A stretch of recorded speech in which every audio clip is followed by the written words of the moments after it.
Hello, sunshine. I'm Alexi Lalas, and welcome to the State of the Union show, presented by Zillow. Someday starts today. This is where we look at the beautiful game on and off the field through the lens of red, white, and blue-colored glasses. This is a special live show reacting to the U.S.-Portugal friendly that finished USA 0, Portugal 2. Wah, wah, wah. But first joining me as always, my friend, my colleague, my guiding light, David Mosse, a soccer savant and a Fox Soccer researcher and writer extraordinaire. And we welcome back our old friend and colleague, Rob Stone. All right, what are we looking at here? Tuesday, March 31st. We're recording this late at night. It's probably Wednesday, March 30, oh my goodness, April 1st. April 1st, my goodness. Rob Stone, welcome back to the show. Thanks, buddy. As we mentioned, we are coming to you after the close of the window. A failure of a window in certain aspects from a U.S. perspective. Certainly not something to write home about, and certainly not something that you want to trumpet 72 days before the World Cup. It was not good. I will go to you first, just in general, and then we'll get into the lineup and some more details here, because I'm always interested to hear what you have to say. You are a sage. You are a legend when it comes to American soccer broadcasting. You have followed this team for a long time, and oftentimes you are the one asking the questions, but I find you as interesting when you are giving your opinion. I always demand, I don't always get it, but I always demand that you give your opinion. That's a long way of saying, I'm interested, Rob. What are your general thoughts as this window closes on this U.S. team after this loss and the second loss of the window? I wish I felt better. I think that's probably a lot of the American fans out there. I understand what the level of competition was, right? Two teams that a lot of folks have pegged to go deep in the World Cup in Belgium and Portugal. But these are the type of teams that we, as the U.S., have to learn to start beating, right? Whether it's a tune-up or whether it's in a game that matters like the World Cup. And we're still not there. And frankly, I don't think we're close. You know, we're listening to Christian Pulisic and Mauricio Pochettino after the game and like, hey, we're getting there. And they were trying to be upbeat. I'm not as optimistic as they are. Do you think that they actually believe what they're saying? And we'll talk a little bit more about it. Or you think they're gaslighting? That's fair. I think some of it is, boy, we have to say this. But if, you know, like you're watching. And what are you going to say? I mean, that's my point. Like, and you're watching Pulisic and the nonverbals, you know, he's sitting there holding his arm and he just wants to get out of there. I know that's kind of who he is, but you know, show me the moments where you're like, here we go, right? I know you can say, hey, another good opening 20 minutes, hurrah. Game's 90 minutes, folks. You know, the 20 minutes ain't going to cut it. You know, and I don't have a ton of feel-good energy in my body right now about the U.S. men's national team. Yeah, and I want those vibes, and the fans want them. And you know, I had it in '94 because yay, it's you know, it's in our country, and we get to watch these kids, play, and I was excited about that. 98, I was excited, like, can we build off 94? We didn't. 2002, I thought was that breakthrough moment of the World Cup will really resonate in the United States. I've had a lot of energetic moments about this U.S. men's national team. The fact it's on home soil, it's something you and I have been talking about for months. Like, I should feel better. I should be more excited about this team. I don't know how much of a switch there is for them to turn on and become instantly better. Yeah. All right. Well, you're bringing me down, Rob Stone. Sorry. Mosse, initial thoughts? Well, Rob, it's great to have you, although it only seems to happen when Alexi is your ride and you don't really have a choice. It's convenient. It is. I did think about an Uber ride home, but forget it. I got a ride with Big Red, man. Now, you're a college hoops guy, so I'm going to start out with a college hoops analogy. The U.S. feels to me like a plucky mid-major that wants to become a blue blood. I don't even know if they feel plucky right now. But you're right. Wow. But you're right. They're not a blue blood, and they've never been a blue blood. So but they seem stuck on this level, and they can't really get over that hump to become one of the so they proverbial. need more NIL money, right? They need to do something, and I think Pochettino was that NIL expenditure, right? Like Mauricio can give us this bump. I think I speak for a lot of Americans who, at this point in American soccer culture, we should be a whole lot better. Yeah, but it's not. What was the Cinderella team in the NCAA tournament this year? What was that little team that won the first round? Anyway, the U.S. in this analogy is not a Cinderella team, though. I would actually push back. I would say in the grand scheme of international soccer, U.S., if you're talking about all those South American teams and European teams, it's absolutely a Cinderella if they make it to the quarterfinals. I think is a Cinderella run for the U.S. All right, Mosse, initial thoughts, because then I'll give you mine, and then we'll dig a little deeper in. Yeah, we'll get into the tactics and the individual performances, but big picture, the U.S. finished 2025 on a high, 4 wins and 1 draw in their last 5 games, all against World Cup teams, including that 5-1 victory over Uruguay. So there was some good feeling heading into this window. We knew it was a step up in class, and it was a risk. I mean, I like scheduling tough opponents, but there was a chance it was going to undercut any momentum you had built up. And sure enough, that's what happened. 5-2 against Belgium, 2-0 against Portugal. So now all those doubts, all that negativity has crept back in. Yeah, just I want to reiterate the way I look at these windows, because I think this is the last window to really determine anything about this team. Yes, we have 2 friendlies before the World Cup, but this is going to be it will be after the roster is named. And let's be honest, those 2 friendlies, players are jockeying for position. They don't want to get hurt. Coaches aren't wanting to give too much away. So, yes, these final 2 games coming up right before the World Cup, one against Senegal in Charlotte and then one against Germany in Chicago, I'm not putting much into those 2 games. So this was that last window. And again, a reminder, Mauricio Pochettino had said that this was when the World Cup started. Well, if the World Cup started, we just got our ass kicked and we're out of the World Cup in the first 2 games. And there are a lot of people that are tuning in or tune in when the U.S. plays just to get the score.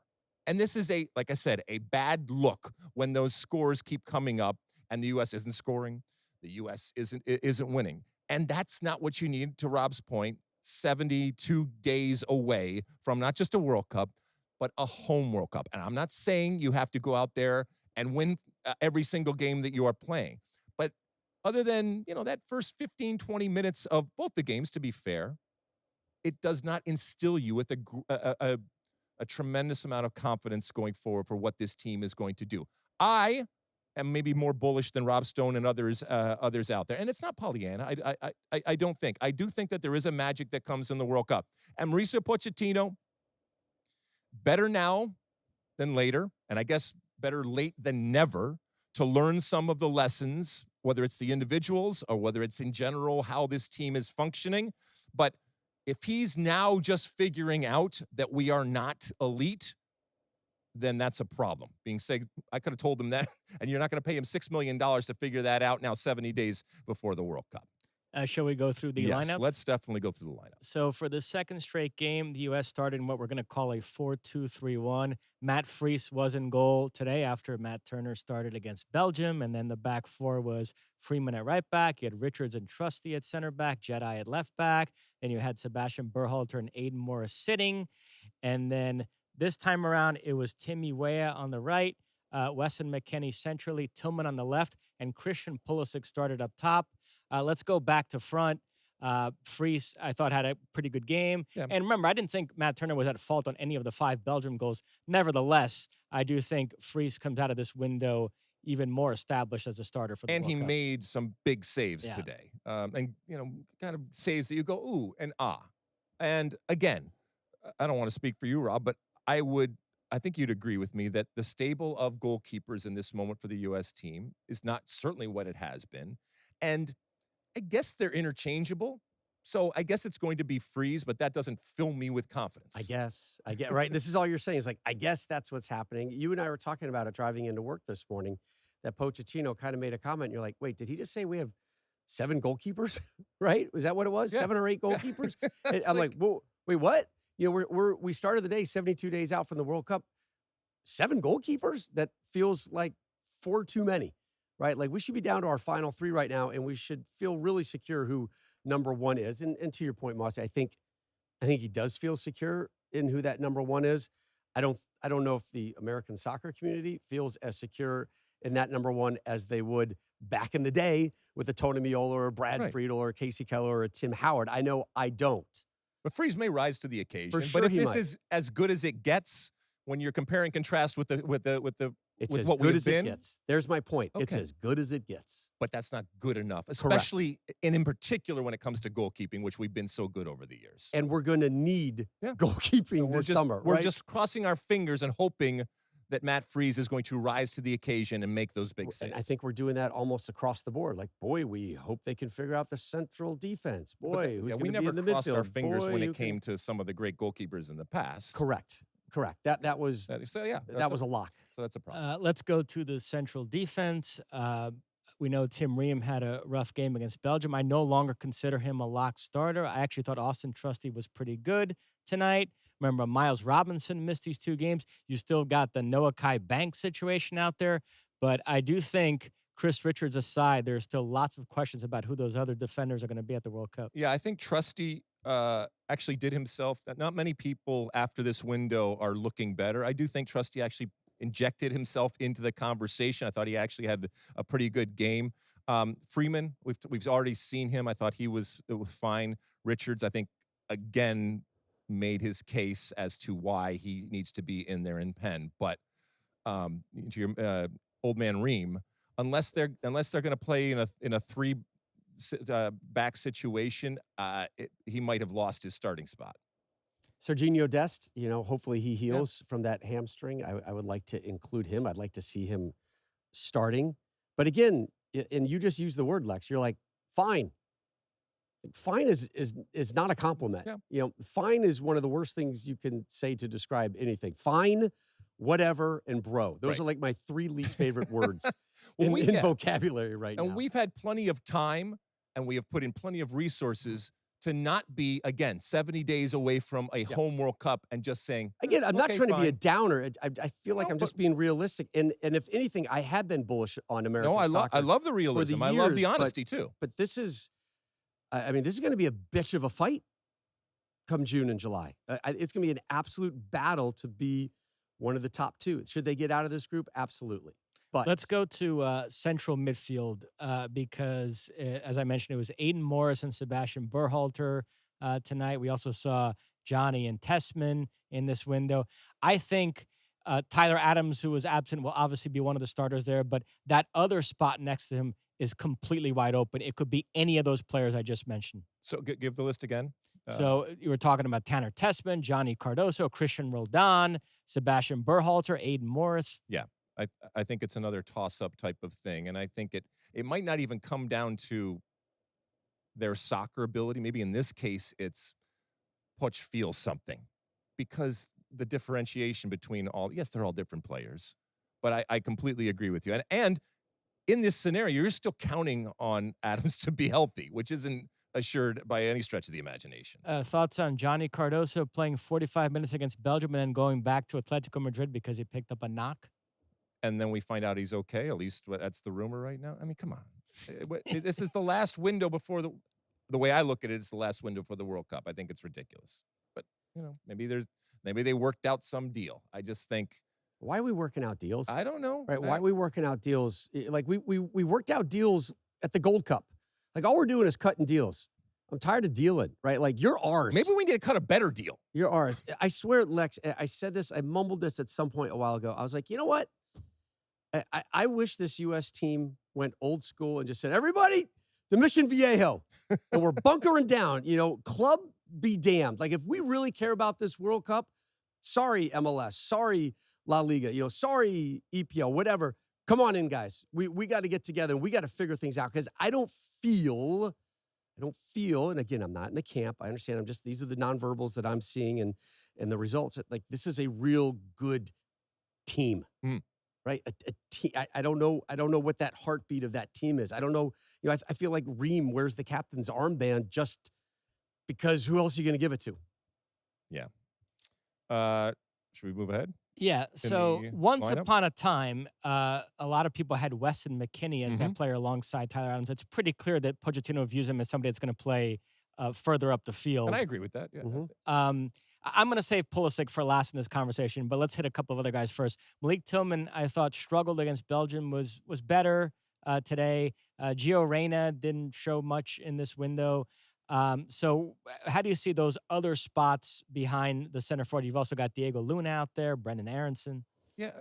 Again, I don't think anybody, in many cases, to Rob's point, has stood up and grabbed it with both hands and said, there is, even a Tyler Adams, it's just, this is just because he's there and because we know who he is. But I want people to step up, grab it with both hands, and say, no, I am going to hold on to this opportunity, and you can pry it from my cold, dead hands going forward. But nobody did that. And again, when we're talking about these players, and we're talking about the first 20, 25 minutes, even up to the first half an hour, there were some really, really good things that happened. I thought some of the pressing that happened, some of the balls that were won in some really good positions, all of that was great. For 20 minutes. But in those 20 minutes, what was missing was a ruthlessness. Mm-hmm. And I think that's, for this team, the most difficult thing. And what is separating us from those elites is that they get given a gift and they don't hesitate. They make you pay. And we were given gifts, multiple gifts in that first 20, 30 minutes, and we didn't make them pay. That first Portuguese goal, like a perfect example of it, right? They were gifted, but it wasn't a panic finish. It was sort of like, oh, good, thank you, and side netting, 1-0. That was cute. Thanks for playing. And maybe the game. that, maybe that's not maybe, that is the difference. Mm-hmm. In terms of the U.S. lacking a cutting edge, it doesn't help that their star player is really struggling right now. Let's have the Pulisic chat. Pochettino started him up top tonight in an effort to get him going. I don't think we'll see that much at the World Cup when you have Balogun and Pepe, but Pochettino or Pulisic, it's now 8 games without a goal for the U.S. And, he hasn't scored a goal this calendar year for AC Milan. And you ask me every week on the pod, are you worried that his AC Milan struggles are going to carry over to the national team? And I kept saying no. I think club is club, country is country, and we might see a different Pulisic in these 2 games. We didn't. So he's now struggling for both club and country, and this is not how you want your star player to be looking less than 3 months out from a World Cup. And I guess the theory of playing him in this quote-unquote false nine type of situation was to get him more on the ball and to get him more comfortable. And, he had some opportunities. I don't think he was horrible. But I also don't think that's unrealistic expectations that we are putting on Christian Pulisic to be the star. I know he's a reluctant star, certainly off the field. But on the field, you're getting the ball, you're getting in positions where normally you score, and I know people go up and down, but I don't think that Christian Pulisic in a false nine type of situation, I guess it's worth a try to see it, but I certainly don't think that what we saw today means that a light turned on in Pochettino's head and said, oh, this is great. I finally found the key to success when it comes to the team, but more importantly, when it comes to putting Christian Pulisic in a place.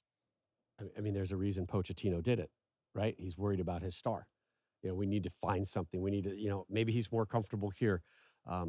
He has to get that joy back in his game. I don't see him smile anymore. There's not this joy, this Jogo Bonito, if you will, right, to go Brazilian. And he just seems to be trapped in a place right now that is not good. Now, can he work himself out of that in the next couple of months? 100%. Do you think that's relative to what's happening in Italy, or do you think that he doesn't personal enjoy life, playing with the U.S. national team? No. Is it something that, I think it's personal life. I think it's club. I think maybe the weight of this World Cup could be weighing him down. I don't know. Yeah. I don't know. But, listen, it's a heavy burden to have a World Cup in your country. You know it in 94. I think you guys as underdogs, you could maybe enjoy it a little bit more and be kids, right? But now with the expectations and the pressure, and he's the face of so many things, is he cut out for that? I don't know. I hope he is, but I'm not convinced. I would, I don't know who his buddy is on the team. There was time, Adams and Weston McKennie. You know what? Forget it. Just create a magic triangle. Stick those 3 guys together and work it out and have fun with it and go. And I know he's really, really good out wide and attacking as kind of a winger type thing, but maybe it's just like, hey, Christian, bro, come on in. Where are you comfortable? Where are you happy? What can I do? And I hate catering a whole roster and a whole lineup around one dude, which is kind of what happened today. Well, but I we hate need this guy at his best. I don't know why we keep. We're experimenting now. We're in still March. experimenting. If you're Balogun, for example, and this comes out, you're going. So wait, we're not playing with striker, and I've been busting my ass all alone up there. And I will give him some grace in terms of the difficulty that job is all alone and the things that are asked of him. And now it's like, we're going to accommodate Christian Pulisic, and I'm the one that has to suffer and that I have to go to the bench. And what does that do for the locker room? Dynamics, What does yeah. that do for, morale? That's not a great thing. Yeah, hold that thought on the tinkering. The U.S. made 9 subs in the second half. I'm not going to mention all of them, but the 3 at halftime, Ajiman came on for Pulisic, Tessman for McKinney, Arfson for Jedi. Later on, everybody from Balogun to Reina to Roldan, Aronson came on. So you talked about this already being a World Cup. The fact that you're making 9 subs in a game already sort of undercuts that. The I know World Cup is not here, okay? It was complete BS yeah. from Pochettino. The World Cup has not started, and this window, whatever lessons that you learned, I hope that they make us better come this summer, because the World Cup has not started, and if it had, you would have been fired. All right, so I do want to talk about the tactical tinkering. We're going to make that the home team update presented by Zillow someday starts today. So you might recall the U.S. was objectively poor in Pochettino's first year in charge, and then the turn the corner moment came when he finally turned to this 3-4-2-1 formation that people like Stu Holden had been calling for. The U.S. played a few games like that. Yes, it was fluid and they could change within a game to a different formation, but that did seem to be their base formation for a few games. And Pochettino now seems to be running away from that. Even in interviews, he started saying that, we actually didn't spend as much time in that formation as people were portraying it.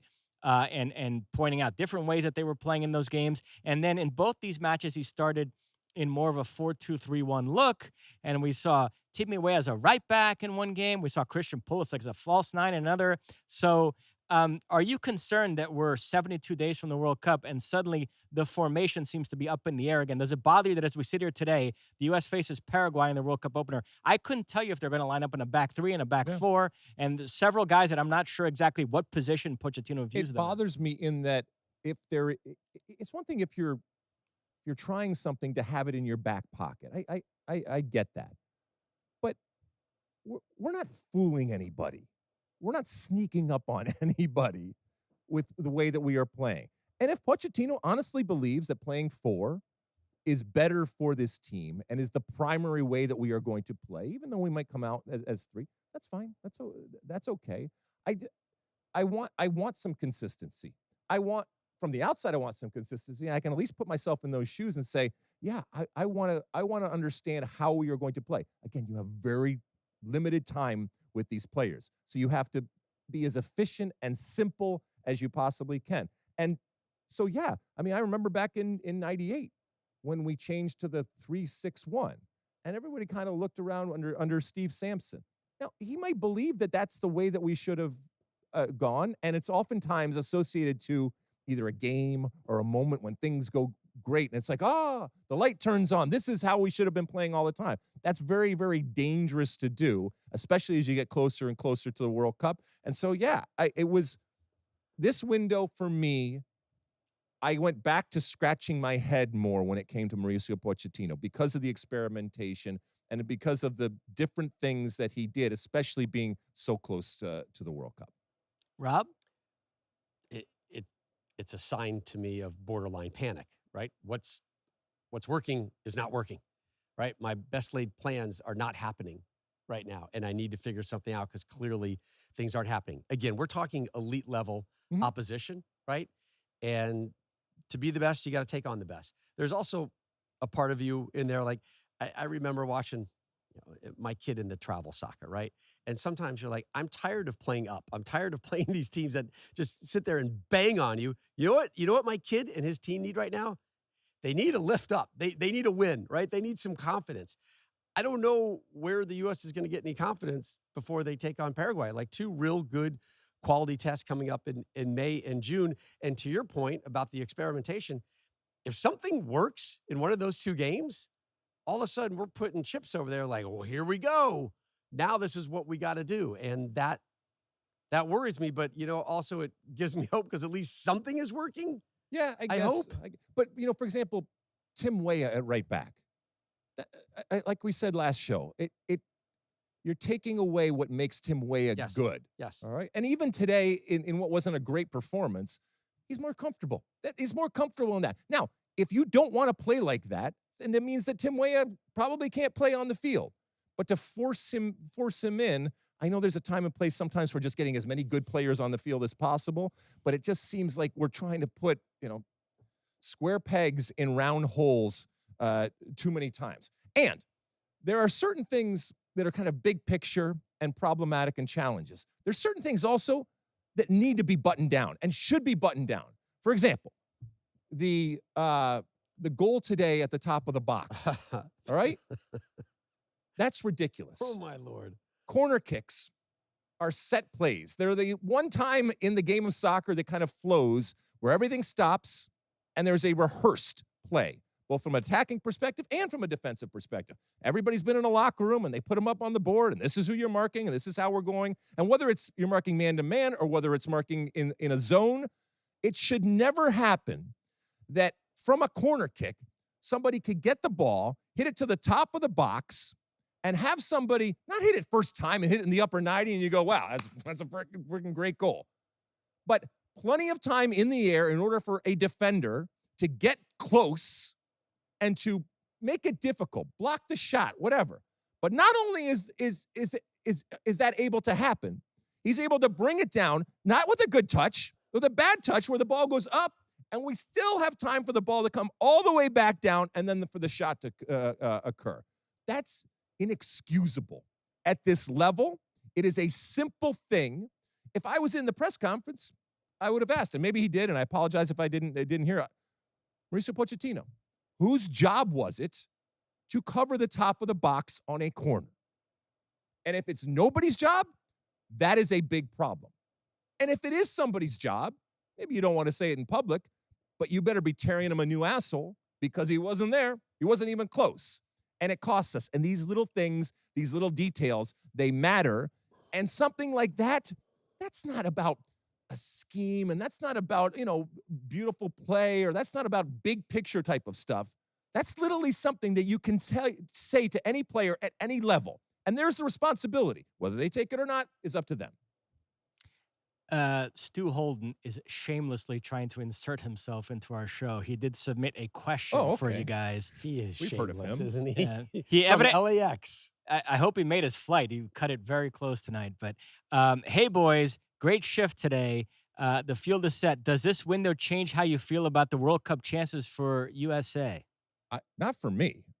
I mean, I'm not happy about this window, and I would have liked to have been more confident coming out of this window. But I still feel that I would put this group, and now we obviously have Türkiye in it, I would put this group up against any other group in the past in terms of not just coming out, but winning the group. And I do think that this team, despite the problems that we're talking about right now, will rise to the occasion. So, yeah, I'm not in a worse place after this window. Of course, I'm disappointed.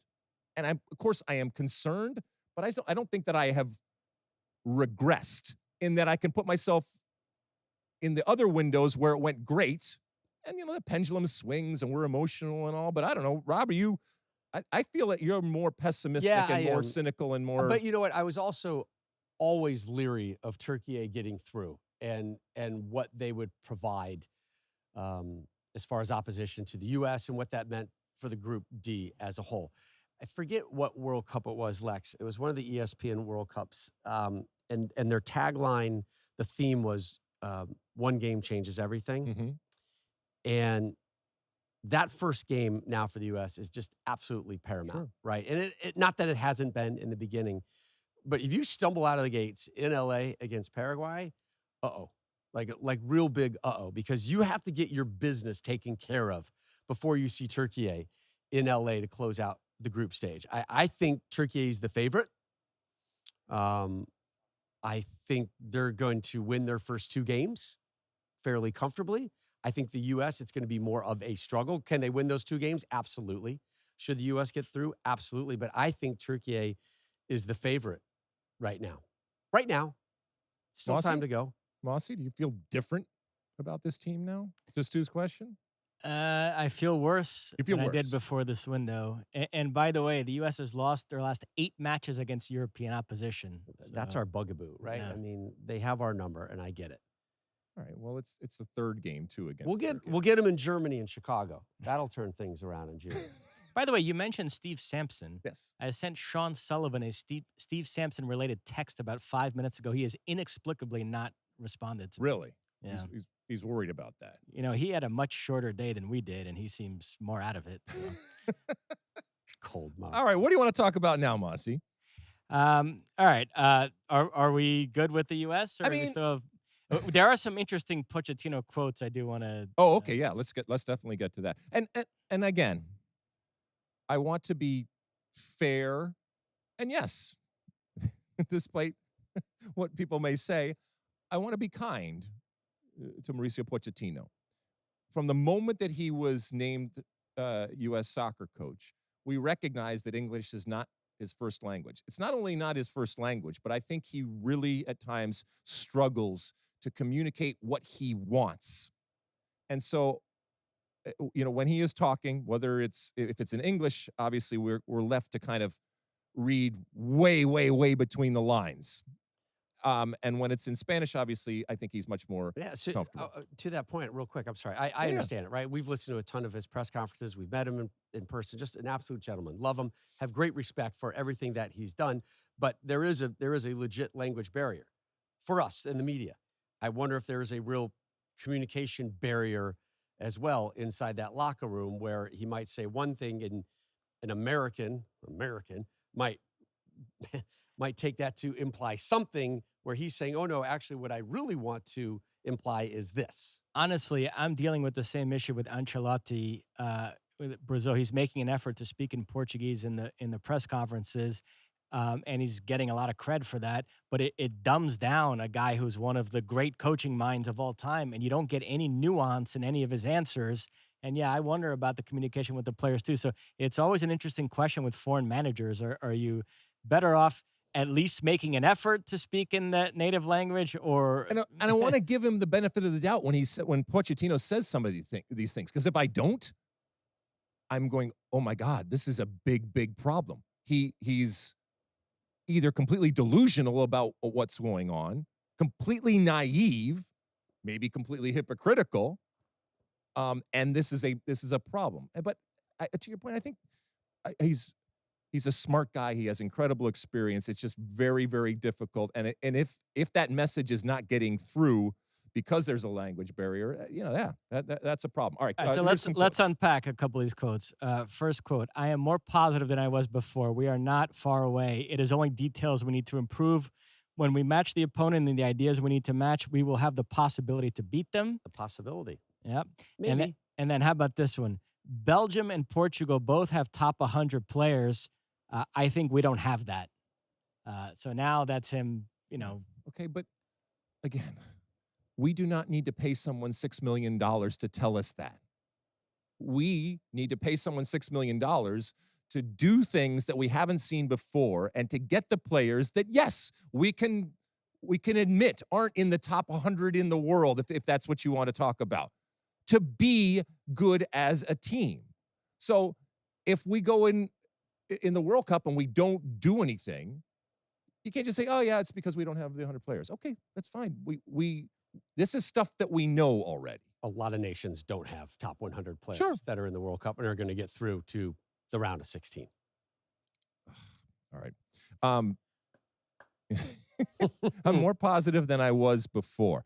And again, I feel like you need to remind yourself that, because the two of us over here are not as. No. He's saying Pochettino's this quote. is Pochettino. Oh, you're after the game, Well, and we also heard Christian himself Pulisic as say well. the same thing. And I know there's plenty of fans out there that are listening to this and going, "Well, I'm not." So, am I the problem? Am I not seeing something that Pochettino is seeing?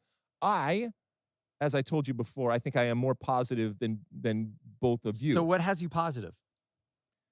Well, I do think that there is a magic to a home World Cup. Agreed. I do think that this team, what you can say when the World Cup is starting, but all that matters is this summer. And yeah, you're threading the eye of a needle, and there is absolutely no room for screwing up. But I believe within that magic is the capability of everything coming together. And again, maybe I'm naive and unrealistic in that belief. But what's the alternative? It's like Santa Claus, right? Do you believe in Santa Claus? You won't believe in Santa Claus. Well, what if you're wrong? So I choose to believe in Santa Claus because what if I'm wrong? I choose to believe that this team is going to do good things. I have seen them do good things. I choose to believe that this team is going to be, some of the parts and all that. And that there is going to be some magic that they are going to be able to grab onto. And if that makes me, in your eyes, naive, like I said, or unrealistic or Pollyanna, all the different things that you have, fine. But it's also beyond, I'm honest with you in that that's how I truly feel. And it's more fun that way. There is no Santa Claus, which I make a point of telling little kids all the time. I'm kidding about that. Little kids love me, Lex. Yes, they do. Rob, can we move on from the U.S. because we had a busy day of World Cup qualifying. Although the first game we're going to talk about is U.S. related. European World Cup qualifying drew to a close today. Türkiye punched their ticket thanks to a 1-0 away win over Kosovo. Aktürkoğlu with the only goal. So Türkiye slide into the U.S.'s group, Group D. They will be the U.S.'s third opponent at SoFi. Rob is very high on them. Rob's got them winning the World Cup, so maybe you should go to him. Okay, here we go. No, but listen, I've been talking them up. They're a proper team. They got to the quarterfinals of the Euros. The only reason they were in this playoff is because they were in the same group as Spain. They finished a close second in that group. They've got players, Arda Güler at Real Madrid, Yildiz at Juventus, Çalhanoğlu, Aktürkoğlu, who scored the goal today. So I think that will be a tough game for the U.S. Although, to your point, it's the third game, so maybe both teams will be through by then. Who knows? Yeah, I mean... But even if both teams are through by then, there is obviously a massive advantage to win your group, right? And the path has been laid out in a green carpet fashion or red carpet fashion for the U.S., right? And it's all going on the fact that they win the group. Right. Things get significantly more challenging if they don't. Obviously are going to have to step it up and play at a level that... And they're going to have to beat a European team.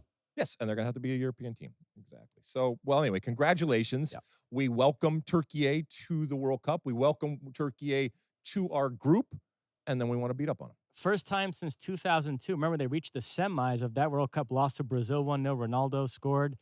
So we'll see if they can go on a deep run again this summer. The biggest story today was Bosnia-Herzegovina taking on Italy. Moise Kean gave Italy the lead, his sixth straight game with a goal for Italy, which equals their all-time record. But then Bastoni was sent off late in the first half. Late in the second half, Tabakovic got an equalizer. 1-1 after 90, 1-1 after 120. We go to penalties. Esposito and Cristante miss. And Wisconsin native Esmir Baraktarovic with the winning kick for Bosnia-Herzegovina. Pretty good, buddy. They're off to the World Cup. Italy missed out for the third straight time. Give us also some context in terms of the futility of Italy. Yeah, the two World Cups prior to that, they went out in the group stage. So it's an incredible run of futility. I mean, you played in Italy when they were, on top of the world. You got there, was it right after they were runners-up in 94? Yeah. I mean, so it's amazing because back in the summer of 1994, and I said this on air today, if you had asked me or, said to me that Italy, who, yes, we famously saw get to the final in 1994, obviously lose on penalties, that 32 years from now, we're going to have an expanded World Cup with 48 teams that's going to return to the United States. And Italy is not only not going to qualify, but it's going to be the third World Cup in a row that they don't qualify. I would have laughed in your face. And yet today, when we came on air, made a point of saying we should not be surprised given what they have done. And yet many of us still are just, your mind is blown that this has happened. And the story is going to be Italy not making the World Cup. Yeah, everybody can say, oh, the story should be Bosnia-Herzegovina and what they have done. And congratulations to them. That's all wonderful. But this is, again, about this team, this historic team with, it's not the teams of old, but still plenty of talent that isn't able to go to a World Cup again. And it's crazy. They only have themselves to blame. You mentioned Moise Kean, who had a breakaway and could have had them up 2-0, but obviously you get a red card in the first half. That's not good. and then you don't make your penalties, obviously that's a problem. So there is something wrong when it comes to the national team for Italy, and who knows? Now it's going to be decades in terms of how long it's been since Italy's been at a World Cup. Rob? I would have said, to your point about, hey, you're going to tell me X years down the road that Italy, I would have been surprised if you'd say 3 straight World Cups, Italy did not win the title, right? Like, oh, not just not qualifying, like winning it all. That's how embedded they are in the soccer culture. And penalty kicks, like Baggio, that one is still flying at the Rose Bowl. To lose it on penalties the way they did today, and then, going back 2 World Cup cycles, falling to Sweden, and then North Macedonia. Yeah, that's a real problem for Italy. I don't know how they fix it, and that impacts Serie A as well. I thought they were on the right track. They figure things out more during the Euros for some reason than World Cup qualifying. But let's be honest, when it comes to stars, okay? The one star that Italy has is their keeper. Is Donnarumma. That's not a good thing for Italy. And I know there's pushback. People's like, oh, this guy. No. Worldwide recognized stars, it's your goalkeeper. And that's it. I agree. For all their reputation for Catenaccio, Italy's produced some of the most brilliant attacking players I've ever seen, from Baggio to Del Piero to Totti to Zola. And where have those players gone? I know we just mentioned Moise Kean is on this good run, but he's a journeyman player. This is kind of a fluke that he's scoring all these goals. And so I don't know, where is that great Italian attacking player? And it's really hurting them. I think it hurts the World Cup too. I think World Cups are better when Italy's involved. Yeah. I love having the newbies. We have 4 new nations here as well, and I love those underdog stories, those Cinderella stories. But a World Cup with Italy is a well. You remember, in '94, what Italy meant to that tournament in terms of the culture, in terms of the the crowds and East Coast, West Coast. It was something to see. So yes, we as a tournament miss out, but again, they only have themselves to blame. Jesse Marsh, careful what you wish for, because I'm certainly, when it comes to Canada, had Italy qualified, they would have played their first game in Toronto against Canada. And so instead, they're going to have to play against Bosnia and Herzegovina. Exactly. So Bosnia and Herzegovina slide into Group B, which includes Canada, Switzerland, and Qatar. As you said, they'll face Canada in the opening match in Toronto. I have a friend, a girl named Sanya, who's from Bosnia and Herzegovina, very excited about them making the World Cup. One of their group matches is at SoFi against Switzerland. She said, oh, I'm going to go. And then she checked the prices, and she was absolutely mortified. Is she a soccer fan, or is she just a Bosnia-Herzegovina fan? Just a Bosnia-Herzegovina fan. I actually have face value tickets for her that are available right now through my Italian friend who offered them up. Is that right? Yeah, 100%. Yeah. Well, let's talk after the show. But by the way, face value, I think you can do better than face value right now. Just let her know that. Wow. But let her know that. But let her know I got a gal. I got a gal who'd be happy to take care of her.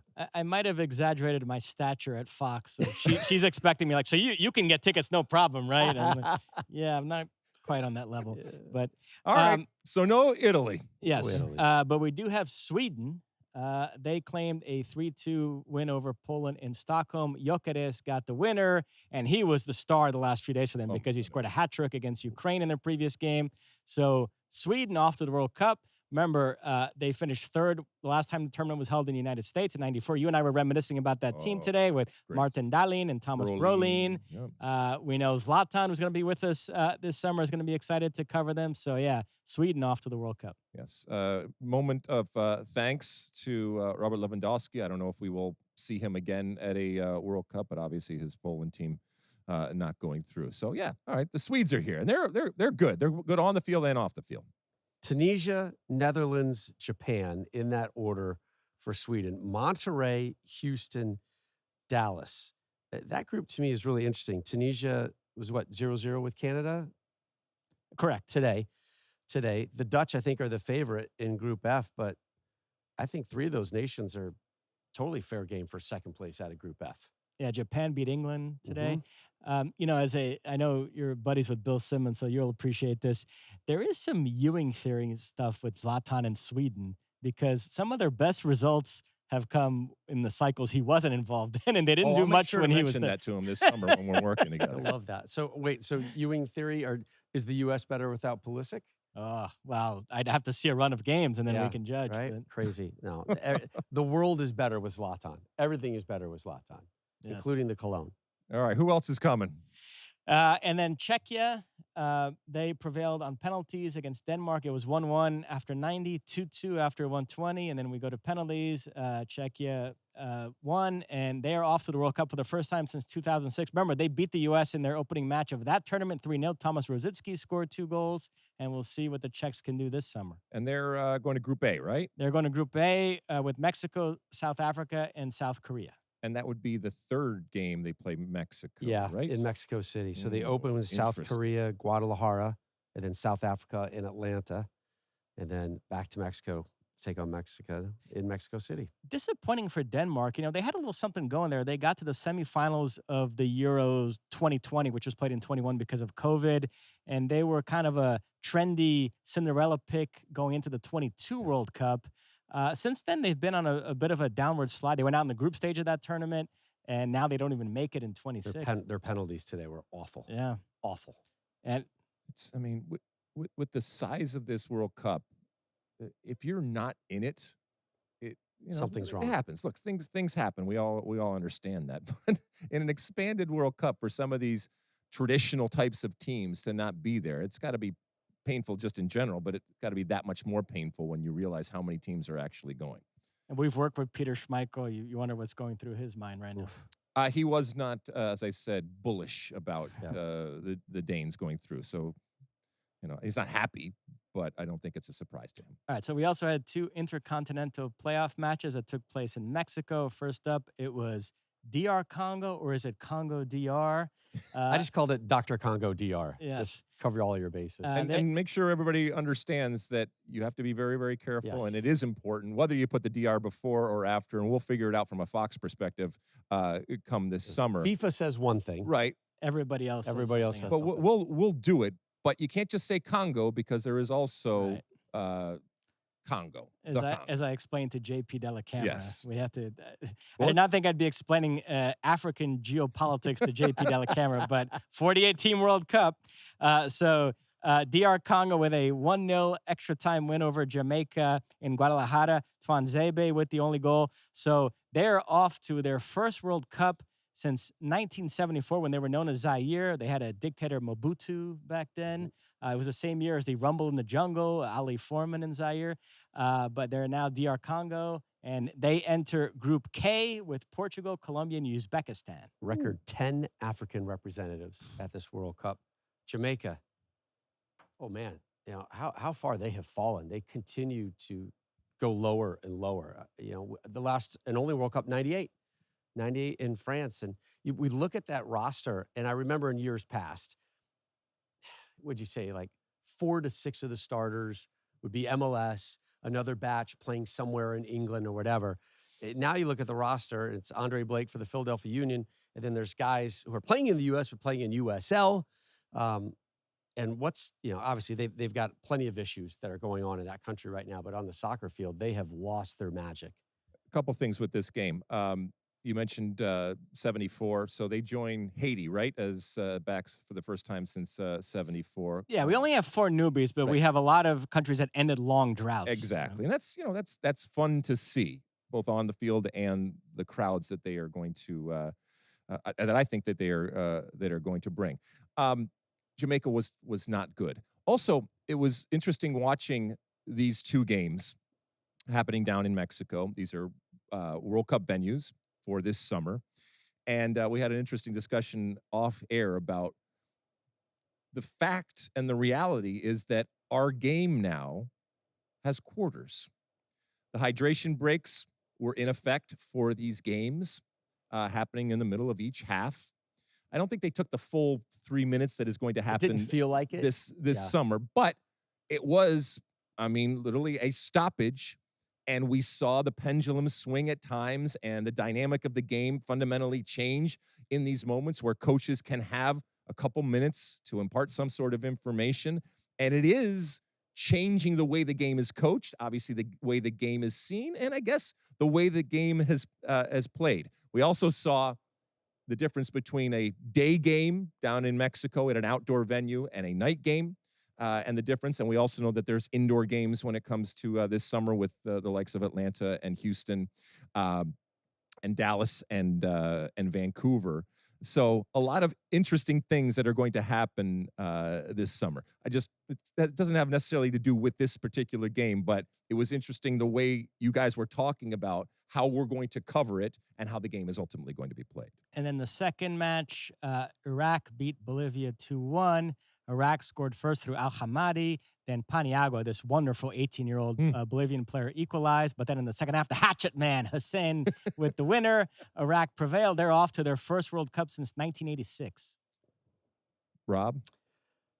The hatchet man. I do love a good nickname. You know that. Oh, yeah. You know, I love it. As soon as you said it, we all kind of glommed on. It's like, oh, yeah, here we go. Yeah, we're going to lean into the hatchet man. I'm happy that he's still around hatcheting people, and he'll be able to do it this summer. I just want to go back to the hydration breaks. You know, in the past, we would catch ourselves saying, hey, they just got to get to the halftime whistle, right? Man, they got to somehow get to that 45-minute window.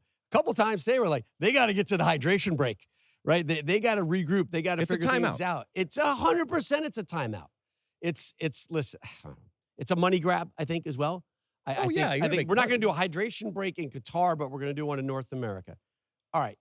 But it's quarters right now because they've been told too, hey, as soon as you hit this little time window, as soon as it goes out, let's blow that whistle. And yes, you're breaking the game down into quarters right now. That totally changes the way teams attack things, how they can recuperate, how they can adjust. It's fascinating. I don't love it, but I don't hate it either. I think it's just one of those things that feels like it kind of got railroaded in. Like, oh, by the way, here's these mandatory hydration breaks. Figure it out. And not everybody's figured it out either. No. By the way, same with the some of the new rules that are coming in with the goalkeepers, right? We found ourselves doing that. They have 8 seconds to get rid of the ball. And you and I a couple times were like, 6. Let's go. Yeah. 7, 8, 9. Like, and if they don't, it's a corner kick. It's gonna jump on some nations this summer. I guarantee it. They gotta get to it early. First off, and they will. FIFA will go to the teams and say, hey, listen, this is in effect. You need to know. You can't claim, oh, I didn't know what was going on. And then the first time it happens, that tape is getting played across North America, and everybody's like, get up and play on. One of the things, I hate a lot of things. I'm a lover, but there's some things in soccer I hate. And one of those things is the goalie getting it and then falling to the ground. Oh, Rob Stone hates wasting time. Come on, let's get going. He hates the dark arts. It doesn't help.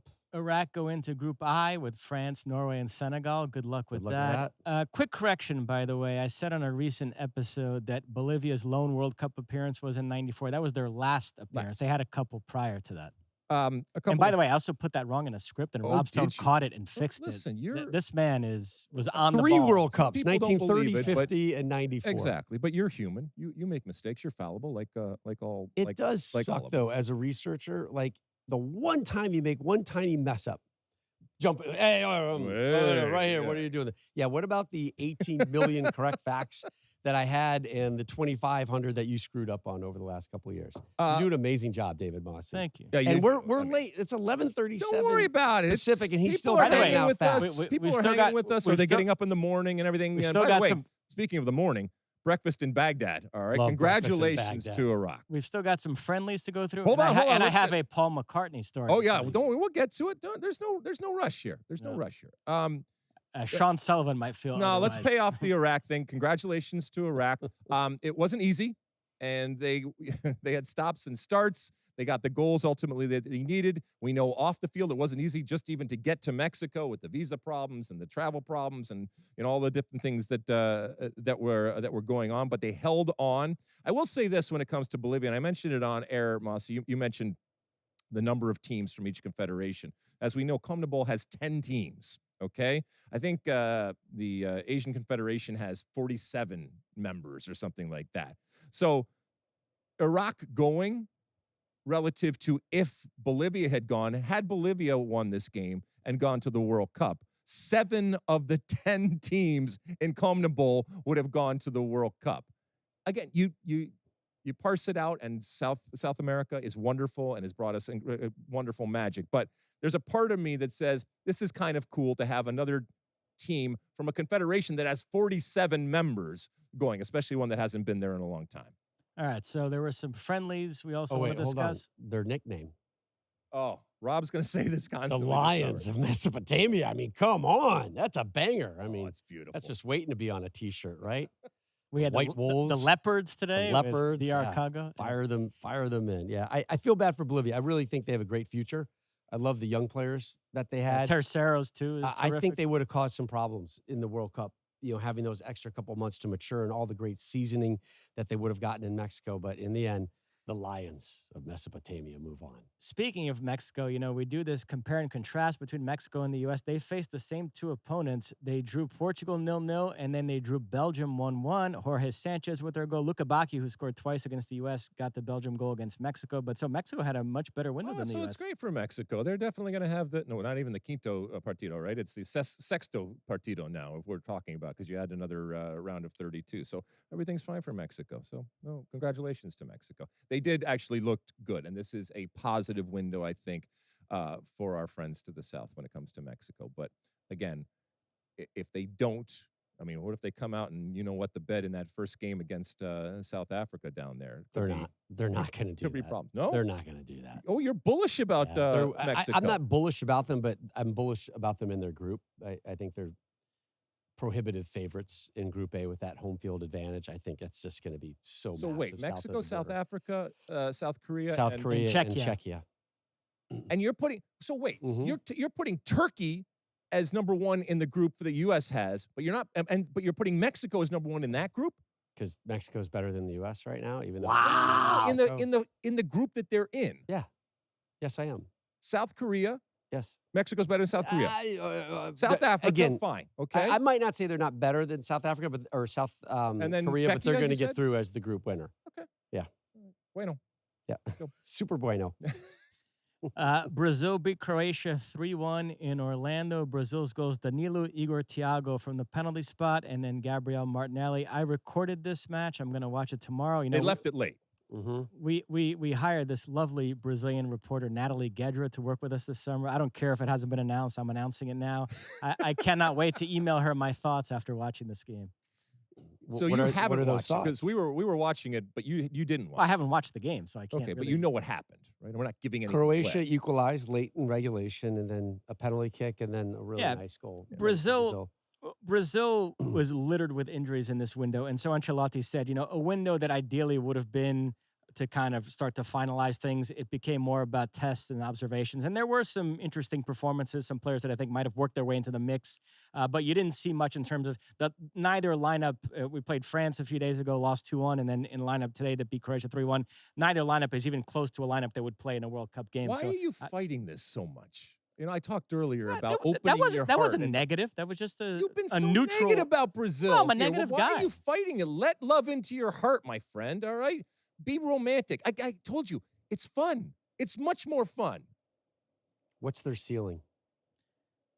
Quarterfinals. Wow, really? Lord. Yeah. See, I like Brazil this summer because they're finally kind of an underdog, right? Nobody's overhyping them. No one's going nuts about Brazil like Poor we have little Brazil, punching above go their weight. Go get them, little Samba Kings. Everything's going to be all right. I think they're going to sneak up on people. I think your manager's going to figure shit out really fast in a good way. I have, as you can imagine, I have a lot of overall thoughts about Brazil and the tactics and all the rest, but we'll be here until, another half hour if we get finish up the friendlies. There you go. It's almost afternoon in Baghdad, so we need to get things going. Canada and Tunisia 0-0. So Canada drew both games in this window, 2-2 with Iceland, 0-0 with Tunisia.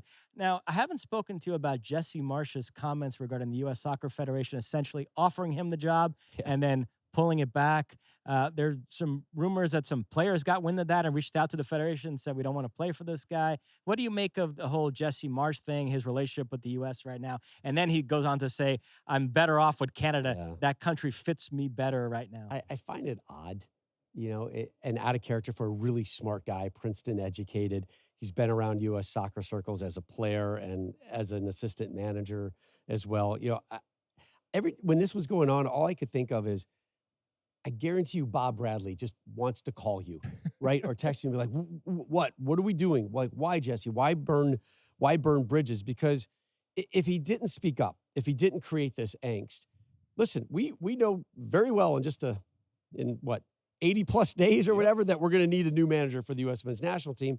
And if things went well for Jesse in Canada, people would be going, well, come back home, Jesse. Now, I don't think he's coming back home. I think it would have to be a whole new U.S. soccer administration to let Jesse come back over the border and run the red, white, and blue. Yeah, you couldn't let it go. Yeah. But, we talked about it last show, and it rubbed me the wrong way. From a guy, and by the way, just because he goes to Princeton doesn't mean he's smart. In this case, he happens to be smart. But he is smart. Wait, so you get into Princeton, you're not smart? You're saying dumb people get into Princeton? Alexi Lalas just said dumb people get into Princeton. Dumb people get into good schools all the time. I don't know about dumb, I think. Yeah, okay. All right, I'll let that go. Princeton's pretty impressive. Argentina beat Zambia 5-0 in Buenos Aires. Messi got one of the goals. He was crying because I guess this is probably going to be his last home game for Argentina. Yeah, I mean, I would think that their 2 warm-up games won't be in Argentina before the World Cup. So if that's the case, I mean, well, what hasn't been said about this guy? It's amazing, and I am curious how Argentina are going to look at least early in the World Cup because man, they scheduled some cream puffs. Their last 4 friendlies: I was about to say that. Puerto Rico, Angola, Mauritania, and Zambia.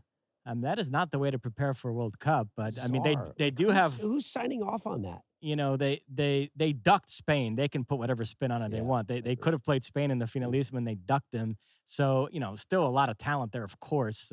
But you'd like to have some tougher warm-up games. Yeah. You think that they're going to be overconfident? It's like Rocky going into that first Clubber Lang fight when he had handpicked easier opponents.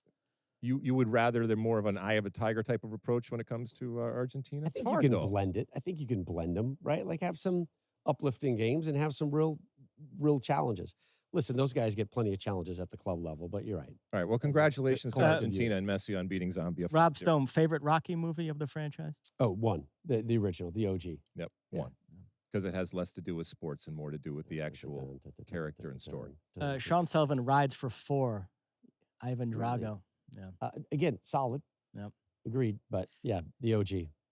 All right, we've come to the end of the pod. There are 2 items I want to hit, though. Okay. I mentioned at the top you're a college hoops guy. Yeah. You're a big North Carolina fan. The crown is right around the corner. Oh, yeah. The crown tips off today by the time you hear it. Very exciting. Oh, the NCAA tournament. You are a North Carolina fan. Yeah. How much did you enjoy that UConn buzzer beater to knock out Duke? Well, I'm also kind of a UConn fan because I grew up in Connecticut. I spent a lot of time. I love Danny Hurley. I like the Big East. Yeah, it was pretty good. It's pretty satisfying. I'm not going to lie, right? One of the craziest endings I've ever seen in my life. Just amazing how it all came together. We actually interviewed Coach Hurley yesterday for our podcast, and he Go ahead and plug it. Go ahead and plug it. The triple option. He had so many bizarro moments all season and then through the course of that game. And then I think I was telling you, he comes into the locker room after the win, and he's got a shirt on and a towel wrapped around him. Like, can you imagine Dean Smith, Mike Krzyzewski, coming into a locker room with a towel wrapped around? But for Coach Hurley, it seems perfectly logical, and he had a great reason for it. You do realize if North Carolina take Dusty May from Michigan, I will never speak to you again. So I can't believe we're talking basketball. Lexi, we'll be over here talking for a while. Yeah, that's all right. Tommy Lloyd from Arizona is interesting. Donovan, with the Bulls right now, does he want to come back to the college game, win those back-to-back titles for Florida? It's crazy when those blue blood openings come up and how rare they are. Thank you, Hubert Davis. Excited for the next head coach. How about that? Hey, Michigan, they're going to win it all? I have them winning it all, I think, in all of my brackets. Yeah, they are good. And Arizona, I think, is a 50-50, though. They're awfully good, too. Absolutely a push. But, man, they're good. They've built with a mature lineup. And that's important in this day and age. I think we could learn that on the World Cup. Lex, any thoughts on any of this? The hate watching that goes on and went on again when it comes to Duke, right? Correct me if I'm wrong. Yep. Right. Yes. As many people hate them as love them. Who in the soccer world would you equate? Is that like a Mexico? Wow, Duke is better than Mexico. But it's more like a Real Madrid or something like that, yeah. in that they expect the best, but as many people tune in just to kind of watch them. Although our former fail. producer, Kyla Morris, big Duke fan, I gave her a couple days, but we did finally text about it today. There's no hate She's- watching when it she's comes getting over to it. your Wolverines of Michigan? Oh, there's plenty. Oh, there is. A lot of people hate Michigan. So plenty of people would love to see you bomb out here in the next. Correct. Okay. Last thing Yes. before we go. On Saturday, we taped a pod after the U.S.-Belgium match, and you could tell I was a little bit down because Paul McCartney was performing at a small venue in Los Angeles that night. I had tried to get tickets. I wasn't able to. I was disappointed about that. I had a couple buddies who did get tickets, so they were going to go. So after we finished taping the pod, I went to the Grove, and we're just going to hang out there for a few hours, grab some dinner, call it a night. And I got incredibly lucky. The concert started at 8. The doors open at 6:30. My two friends were in line, and they were going to go in at 6:30 to try to get as close to the stage as possible. And once you went in, you had to turn off your phone. So if it got to 6:30, I would have been dead. At 6:15, they overheard some guy behind them mention that he was going to go with his wife, but his wife couldn't make it. So all of a sudden, he had a ticket. They turned around. They said, "We'll take it." Negotiated a price, $300. Called me right away. "Hey, we got you a ticket." I jumped in the car, drove down, went to see the show. We got right up to the stage. Paul McCartney was 10 feet away from me. Like, if I'm here, he's like where that screen is. Performed 20-something songs, all old stuff, Beatles, Wings. And it was incredible because the way it was structured, the regular folk were down on the floor level, and then there was this upper level with celebrities, but they were like right there. You could turn around and see them, and it was incredible. I mean, I could give you 20 names. I'll just name a few. Taylor Swift was there, Ringo Starr, Elton John, Harrison Ford, Al Pacino. I mean, like 15 other names on that. Larry David, Jimmy Kimmel. Unbelievable. And David Mosse. And David Moss. That's awesome. Why was he performing? Does he have an album coming out, or is he going to hit the road, or both? He's got He's got an album He's got coming a out. new album. But I mean, this is Henry Ford Theater, right? I mean, Yeah. so what? 1,000 people? Yeah, maybe. it's tiny. Wow, that's awesome. I'm Congrats. glad that it all To see a worked Beatle out. live, like I've seen him. I saw him at SoFi a few years ago, Lester. but this is totally different. yeah. I mean, this is. Oh, that's awesome. Anything that you were watching today? Are you watching anything that you want to mention? To the I watched the Shrinking. Is that what it's called? The Shrinking. The wife likes The Shrinking. She so I'm a team player, so I'll watch. I'm amused parts of it. Okay. And she also likes the what's the gal's name in Paris? The Emily in Paris Emily or in Paris. something. Sure, yeah. Yeah. Very hard-hitting show. Oh, jeez. Um, Everything about it is just a head scratcher. I'm off and running on Love Story, which is that JFK Yes. Jr. Oh. Jenny Taft, who's a big fan of this pod, loves the What Are We Watching segment. She texted me, strongly recommended this show. And I took your approach. I waited for it to be over, so now I can binge the episodes all at So once. far, so good, or is it kind of a girly thing? I mean, A couple episodes in, I'm into it. It's a bit girly, but Okay. there's enough there that I can get into. I only have one thing. There's a new Billy Idol documentary called Billy Idol Should Be Dead. It's out on Hulu. A really, really wonderful look back. Great footage from back in his Generation X, which was a band before he came over to the U.S. and became a solo act over here. And really interesting to see him come through all the 80s and MTV and all that kind of stuff, and then where he went and kind of end being a grandfather, if you can believe that. Yeah, we live in a day and age where Billy Idol is a grandfather. So anyway, thank you, Rob Stone, Yeah, by the way, for anytime. hanging out with us this late and talking to us. Yeah, I I'm excited to continue talking on our drive home tonight. Yes, we're going to get in the car. I'm going to take you home and get you home safe. Anything before we go, Mosse? That is it. All right, listen, thank you for staying up late with us. Keep downloading and reviewing and subscribing and rating and doing all the different things that you do out there on all the different platforms, all right? Smash that button up and down, left and right, double fist when it comes over there in the old subscribe thing. Smash it on the YouTubes and the Spotifys and the Apples and all the different things out there. We will talk to you again next week. It's been a hell of a window. Hope everybody enjoyed it, even though the results from an American perspective weren't what we wanted, but I hope everybody enjoyed it. And as I said before to Mosse, let love into your heart, all right? Be romantic. Be positive, all right? It's fun. And, things can happen. Magical things can happen. I truly believe that. Even at the ripe old age of 55, I believe that magical things can happen. We'll talk to you again next week. And until then, and as always, my friends, good night and size the day.